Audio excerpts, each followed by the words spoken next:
Hi అండి. ఈరోజు నేను గ్యాస్ తాగడానికి ఒక పౌడర్ చేయబోతున్నాను.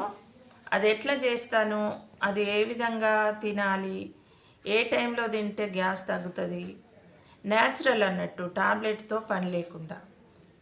అప్పుడప్పుడు ఇంట్లో గ్యాస్ టాబ్లెట్లు అయిపోయినప్పుడు, గ్యాస్ ఎక్కువ వచ్చినప్పుడు, అప్పుడప్పుడు పిల్లలకి ఇట్లా కడుపు నొప్పి వస్తుంది కదా, పిల్లలకనే కాదు మనకు కూడా కడుపు నొప్పి లేస్తుంది. గ్యాస్ వచ్చినట్టు అట్లా పుల్లీళ్ళు పడడము, బేన్పులు రావడము, అట్లా కడుపు ఉబ్బరంగా అనిపిస్తుంది కదా. అట్లాంటప్పుడు ఇంకా వయసు పైబడ్డ వాళ్ళకు కూడా ఇట్లా అరుగుతలేదు, డైజెషన్ అవుతలేదు తిన్నది అని అంటారు కదా. అట్లాంటి వాళ్ళకి అన్నది. అంతేకాకుండా మా అమ్మాయి కానిపోయినప్పుడు కూడా డెలివరీ టైంలో ఈ పౌడర్ చేసి పెట్టినా చాలా బాగా తగ్గింది, ఫాస్ట్గా పొట్ట తగ్గింది అన్నట్టు ఆమెకి. ఈ పౌడర్ ఏ విధంగా చేయాలి, ఏమేం వేయాలి, అది ఎట్లా వాడాలి, ఇప్పుడు తయారు చేసుకుంటా మీకు చూపిస్తా పదండి. వంటింట్లోకి వెళ్ళి చేసేసుకుందాం. గ్యాస్ తగ్గించడానికి పౌడర్ అని చెప్పాను కదా, దానికోసము ఈ బౌల్ తీసుకుంటున్నాను. దీంతో ఒక బౌల్ వరకు జీలకర్ర, స్టవ్ వెలిగించి గిన్నె పెట్టుకున్నా. ఇప్పుడు దీంతో కొలిసి పోసుకుంటా. జీలకర్ర ఒక బౌల్ వరకు పోసుకుంటున్నా.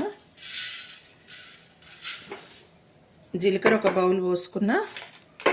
ఇప్పుడు ఇది సోంపు కూడా ఒక బౌల్, చూసిరా, ఒక బౌల్ పోసుకున్నా. ఇప్పుడు వాము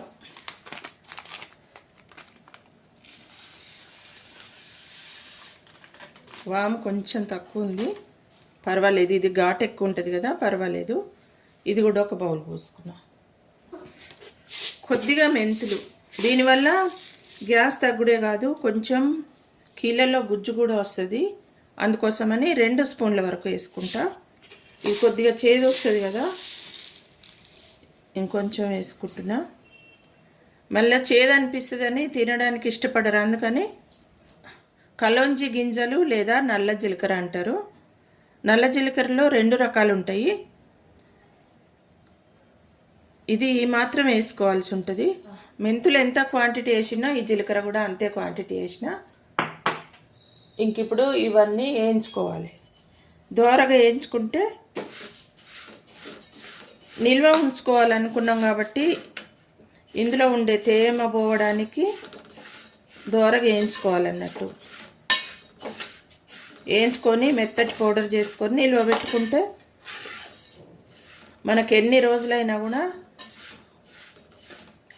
నిల్వ ఉంటుంది. నెల వరకు ఉంటుంది, ఇంకా ఎక్కువే ఉంటుంది. కాకపోతే ఇది అన్ని రోజులు మంచిగా పనిచేస్తుంది కాబట్టి అన్ని రోజులు ఉంచాం మనం. ఇంకా చేసే పని మాత్రం ఏముంది, ఇంకా ఎప్పటికప్పుడు ఫ్రెష్గా చేసుకుంటేనే బాగుంటుంది. అందుకని నేను కొంచెమే చేస్తున్నా. ఇది ఒక నెల వరకు వస్తుంది.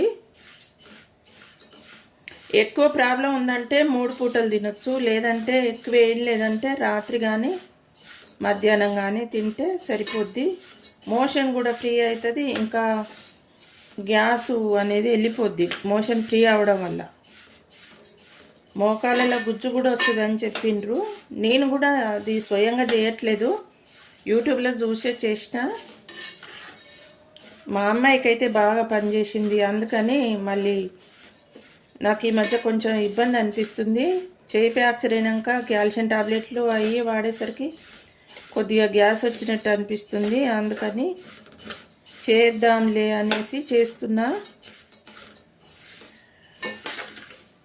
ఇది నలుగురికి ఉపయోగపడేది కాబట్టి మీకు కూడా చూపించాలని వీడియో చేస్తున్నా. మీరు కూడా అన్ని విషయాలు తెలుసుకొని మీరు కూడా ఇట్లా చేసుకొని మంచిగా ఉండాలని నేను ఈ వీడియోలు చేస్తున్నా. తప్పకుండా నా వీడియోలు చూడండి, నన్ను సపోర్ట్ చేయండి. మీరు కూడా ఇవి తయారు చేసుకొని చూసి అందులో ఎంత నిజం ఉంది తెలుసుకోండి. మీకు ఈ వీడియోలు ఉపయోగపడతాయి అని అనుకుంటే తప్పకుండా లైక్ చేయరి, తెలిసిన వాళ్లకు షేర్ చేయండి. అవసరమైంది ఇది వాళ్లకు అని అనుకున్నటువంటి వీడియోని షేర్ చేయడానికి ప్రయత్నించండి. వాళ్ళు కూడా వాడుకుంటే మంచిది కదా, ఇంకా వాళ్ళు వాడుకొని ఉపయోగించుకుంటే మనం వాళ్ళకి మేలు చేసిన వాళ్ళం అవుతాం. ఇప్పుడు మనం వాడి మన ప్రయోజనం ఏంటంటే నలుగురికి చెప్పాలి. ఏ విషయమైనా చెప్పటం వల్ల వాళ్ళు కూడా మంచిగా అవుతారు. నాకు బాగు అయిందని నేను వీడియో చేసి మీకు పెట్టడమే కాదు, చూసిన వాళ్ళు మళ్ళీ మీకు తెలిసిన వాళ్ళకి పెట్టారు అనుకోరి, వాళ్ళకు కూడా ఉపయోగపడుతుంది. ఈ విధంగా చేయటం వల్ల నలుగురికి మంచి చేయాలనే ఉద్దేశం ఉంటుంది నాకు. అందుకని నేను ఈ విధంగా చెప్పాలనుకుంటున్నా. నా ఉద్దేశం మీకు నచ్చితే తప్పకుండా నా వీడియోను లైక్ చేయండి, నా ఛానల్ సబ్స్క్రైబ్ చేయండి, నాకు సపోర్ట్ ఇవ్వండి. నా వీడియో నలుగురికి షేర్ చేసి నలుగురు చూసేటట్టు చేస్తారని నేను అనుకుంటున్నాను. ఇది కొంచెం మంచిగా ఏగిన వాసన వస్తుంది. ఇంకా స్టవ్ ఆఫ్ చేసి చల్లారినాక దీన్ని పౌడర్ చేసుకొని ఒక గాజు సీసాలో కానీ, గాజు సీసా లేకపోతే ప్లాస్టిక్ది అయినా సరే, గాజు సీసా అయితేనే చాలా మంచిది. మరి నేను ఎక్కువ గాజు సీసాలే ఎక్కువ వాడుతుంటా ఈ కారం పొడులకు, పచ్చళ్ళకి. ఇంకా ఏగిపోయినాయి. గాజు సీసాలో పెట్టుకుంటేనే మంచిది. వీలైతే గాజు సీసాలోనే ప్రయత్నించండి. ఇంకా ఏగిపోయినాయి. స్టవ్ ఆఫ్ చేసేసుకొని చల్లారినాక పౌడర్ చేసుకుంటా. వేయించుకున్నటువంటి ఈ జీలకర్ర వాము ఈ మిశ్రమం ఉంది కదా, దీన్ని జార్లోకి పోసుకుంటున్నా. దీన్ని ఇప్పుడు మెత్తటి పౌడర్ చేసుకోవాలి. చేసుకొచ్చి చూపిస్తాం మీకు ఇప్పుడు.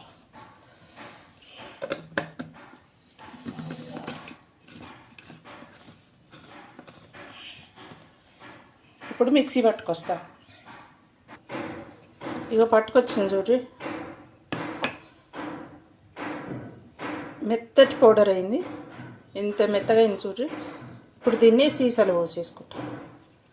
ఇంట్లో నుంచే ఇంకా సీసాలో పంపేసుకుంటా. గాజు సీసా తడి లేకుండా చూసుకోవాలి. సీసా ఎప్పుడైనా ఇలా పోసుకున్నాక ఎమ్మటే మూత కూడా పెట్టొద్దు. కొంచెం ఇది వేడి చల్లారిందాక ఇట్లనే ఉంచాలి. ఇందాక సగమే పట్టిన కదా, మిగతా సగం కూడా పట్టుకొస్తా. అవుతుంది చూడ్రి, ఈ జార్లో చాలా మెత్తగా అవుతుంది, ఎక్కువ కష్టం లేకుండా. చూసిరా ఎట్లయిందో పౌడరు. ఇక దీన్ని ఇప్పుడు చల్లారినాక మూత పెట్టుకొని రోజు ఎక్కువ గ్యాస్ ఉంటే 3 సార్లు తినొచ్చు. లేదంటే నార్మల్గానే ఉంది అనుకున్నప్పుడు నైటు ఎక్కువ తొందరగా డైజెషన్ కాదు కాబట్టి నైట్ తింటే సరిపోద్ది. ఇప్పుడు దీన్ని నేను మూత పెట్టి చల్లారిన తర్వాత మూత పెట్టి నిల్వ చేసుకుంటా. చూసిరు కదా ఏ విధంగా చేసినో పౌడరు. ఈ పౌడర్ని మనం ఏ టిఫిన్ తిన్నాక కానీ, అన్నం తిన్నాక, నైట్ డిన్నర్ చేసినాక ప్రతిసారి ఒక అర స్పూన్ చొప్పున తినేసి నోట్లో వేసుకొని వాటర్ తాగేసేయడమే అండి. మంచిగా అరుగుతుంది. మా అమ్మాయి డెలివరీ టైంలో చేశానని చెప్పిన కదా, ఇంకా ఆమెకు అట్లనే ఇచ్చిన. అట్లా తాగినందువల్ల చాలా తొందరగా పొట్ట గుంజింది. ఇంకా డెలివరీ టైంలో ప్రెగ్నెంట్గా ఉన్నప్పుడు బాగా ఆమెకి ఒళ్ళు నీరు పట్టినట్టు అయింది. అది కూడా చాలా ఫాస్ట్గా 15 డేస్లోనే మొత్తం సాఫ్ అయిపోయింది ఆమె ఒళ్ళు, ఇంకా పొట్ట అన్నీ చాలా బాగా పనిచేసింది. అందుకని ఇప్పుడు మీకు ఈ పౌడరు అప్పుడు వీడియో చేయటం కుదరలేదు, పని ఎక్కువ ఉంటుంటుంది కదా అప్పుడు ఆ టైంలో. అందుకని నేను అప్పుడు వీడియో చేయలేకపోయినా. సరే ఇప్పుడు చేసి మళ్ళీ మీకు చూపిద్దాము. గ్యాస్ ఉన్నా లేకపోయినా తింటూ ఉంటే హెల్త్కి మంచిదే కదా అనేసి మళ్ళీ ఇక చేస్తున్నా. మేము కూడా తింటూ ఉంటాం, మాకు కూడా అప్పుడప్పుడు గ్యాస్ వస్తూ ఉంటుంది. డెలివరీ అయిన వాళ్ళనే కాదు, ఎవరికైనా వస్తుంటుంది కదా గ్యాసు. చేసి సీసాలో పెట్టుకుంటే 1 మంత్ వరకు కూడా నిల్వ ఉంటుంది. 1 మంత్ వరకు కూడా అవసరం లేదు. రోజు తింటూ ఉంటే అది 1 మంత్ దాకా ఉండదు, 10-15 రోజులనే అయిపోతుంది. డైజెషన్ పవర్ ఉంటే మంచిగా అసలు ఏ జబ్బులు కూడా రావు కదా. అందుకని ఇప్పుడు తయారు చేసిన తయారు చేస్తూ చేస్తూ నేను ఒక్కదాన్నే చేసుకోవడం ఎందుకులే, మీకు కూడా చెప్తే మంచిగా ఉంటుంది కదా. చాలామంది ఈ అరుగుదల శక్తి తక్కువ ఉండి చాలా బాధపడుతుంటారు. చిన్నపిల్లలు కూడా ఆకలి లేదని అస్సలు తినడానికి మారం చేస్తారు కదా. ఇక తినిపియలేక ఈ కాలం పిల్లలకైతే ఇక గంటలు గంటలు తినిపించాల్సి వస్తుంది. వాళ్ళకు కూడా పావు స్పూన్ చొప్పున ఇవ్వచ్చు. ఎందుకంటే ఈ మనం ఆహారంలో తీసుకునేటువంటి పదార్థాలే కాబట్టి వాళ్ళకు కూడా ఇవ్వచ్చు. ఇస్తే వాళ్ళకి ఆకలి పెరుగుద్ది. అందుకని నేను మీకు ఈ వీడియో చేసి చూపిస్తున్నా. మీకు వీడియో నచ్చిందనే అనుకుంటున్నా. చేసి చూపించాను కదా. గ్యాస్ పౌడర్ అంటే ఏమనాలి దీన్ని, వామ పౌడర్ అనొచ్చు, జీరా పౌడర్ అనొచ్చు, లేదంటే డైజెషన్ పౌడర్ అని అనుకోవచ్చు. ఎలా ఉంది, మీకు నచ్చిందా నేను చేసినటువంటి పౌడరు? మీరు కూడా ఒకసారి తయారు చేసుకొని ఇట్లా ప్రాబ్లం అనిపించినప్పుడు తిని చూడ్రి, మీకు నచ్చుతుంది తప్పకుండా. అన్నిటికీ మందులు కాకుండా ఈ విధంగా వాడుతూ ఉంటే మంచిగా ఉంటుందని నేను అనుకుంటున్నా. మీకు ఈ వీడియో నచ్చితే లైక్ చేయండి, షేర్ చేయండి, సబ్స్క్రైబ్ చేయండి.